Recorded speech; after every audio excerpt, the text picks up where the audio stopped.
New day, new life. Hi everyone, this is your Kamarkada Merds and for today's vlog, may video po tayo. Matagal na nga itong video na to at eto nga nung nagpe-prepare kami ay August 22 pa nga lang to ng gabi. Dahil tulog nga ang aming birthday girl ay eto nga nag-prepare na nga kami habang tulog siya. At ito nga katulong ko nga ang kuya niya sa pagpapalobo nitong balloon. At etong balloon na nga pala to ay mura nga lang yan at ilalagay ko na nga lang yung link dyan sa comment section. Ang maganda nga dito ay may pailaw na nga yung kasama. Ito nga itulog pa nga ang aming birthday girl at August 23 na nga ito ng umaga. Birthday to you. Happy birthday to you. Happy birthday, happy birthday. Happy birthday to you.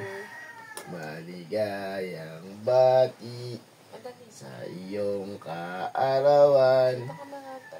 Maligayang, maligaya. Wish ikaw. Anong wish mo? Sa isip mo lang, sa isip.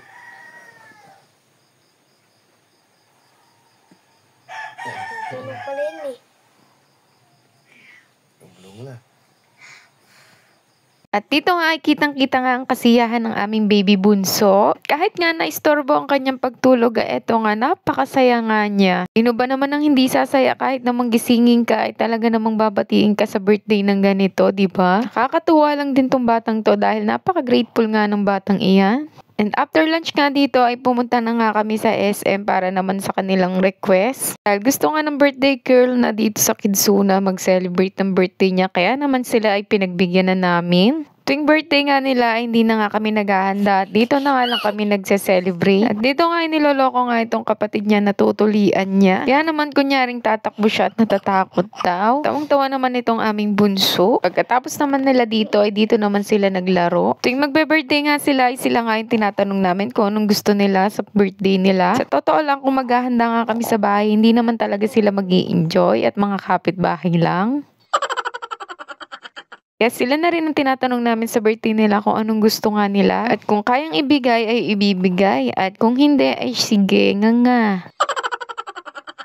3 hours nga kami nagstay dito at kami ngang mag-asawa ay halos makakatulog na dahil sa antok. Dahil pag nandito ka nga ay napakalamig nga at napakasarap nga matulog dahil naka-aircon ba. Kaso hindi kami pwedeng dumayo ng tulog dahil bantayan pa nga itong mga to. Tingnan mo naman umaakyat pa dyan ay nakakatakot nga kung mabagsak ba. At may pasayaw-sayaw pa nga yan dyan. Dati nga nung maliit pa sila ay kapag kami uuwi na talaga namang umiiyak tong mga to. Buti na lang ngayon ay hindi na. At kunyari daw dito ay magtitinda nga itong aming batang are.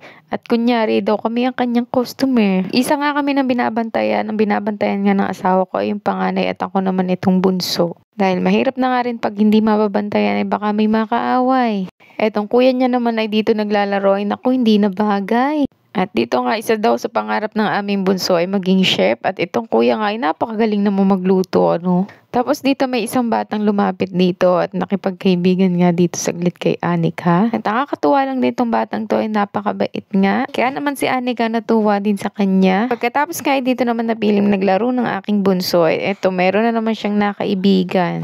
At naglaro na nga silang parehas dito at nag-enjoy nga silang dalawa. Pero hindi naman nagkatanungan kung anong pangalan ng isa't isa. Mga Kuya Aldi naman na eto dito, dinala na nga yung laruan dito at sabi ko nga ibalik at huwag nang ikala. At dito naman ay tuwang-tuwa talaga itong dalawang ari. After namang maglaro ay sumali nga itong bunso namin dito sa program ng Kidsuna. At nag-enjoy din naman talaga siya dyan. Tutuwang natatakot nga itong aking bunso dito kay Lala. At nung pinagsayaw nga sila dito ay talaga namang nagsayaw din tong aking bunsong anak. Ilang sayaw nga yung pinasayaw sa kanila talaga namang nag-enjoy talaga tong aking bata. Talagang game na game sa sayawan. At pagkatapos ng sayawan na eto naman sila naman ay naglaro. Anika, anong ginagawa mo dyan? Nakakatulong ka ba talaga sa paghila? Apa. Pagkatapos nga niya na nakapagpicturan nga dito kay Lala. Nang mapagod na nga ang bata ay dito naman siya naglaro. Talagang mahilig nga ang batang to sa mga ganitong laro lalo na rin sa mga puzzle. Nag-slide nga dito sa pinakamataas na slide ng aking bunso.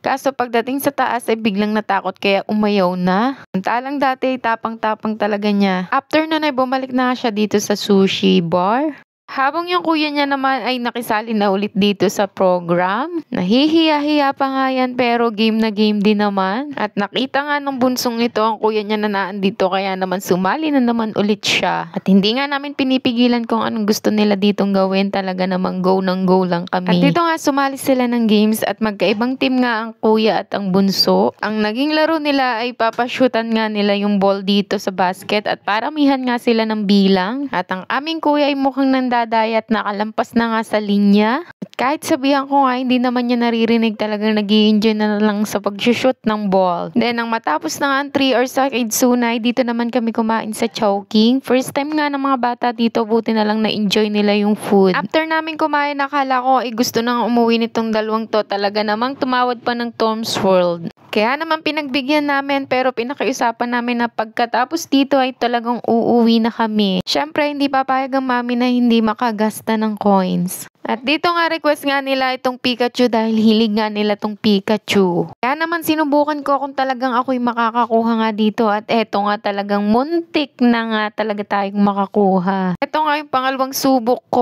Syempre hindi rin papayag si daddy na hindi siya kasali. Pero wala rin siyang nakuha.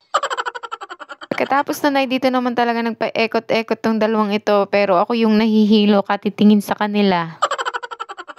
Pagkatapos na ng kuya namin ay dito naman nag-enjoy pero semplang nga yung karakter niya dito dahil hindi niya pagamay. Pero habang nagsesemplang yung kanyang karakter, tuwang-tuwa pa yan. Pagkatapos na dito naman nag-enjoy yung dalawang bata sa Chubibo. Pagkatapos niyan ay nakakuha naman kami ng sticker, hindi na nga namin nabidyohan. Dahil gabi na rin ay umuwi na nga kami pagkatapos namin dito sa Tom's World. Nabot na nga kami ng 8:00. Paano ba yan? Hanggang dito na lang ulit. Don't forget to like, share, and comment. See you on my next vlog. Bye!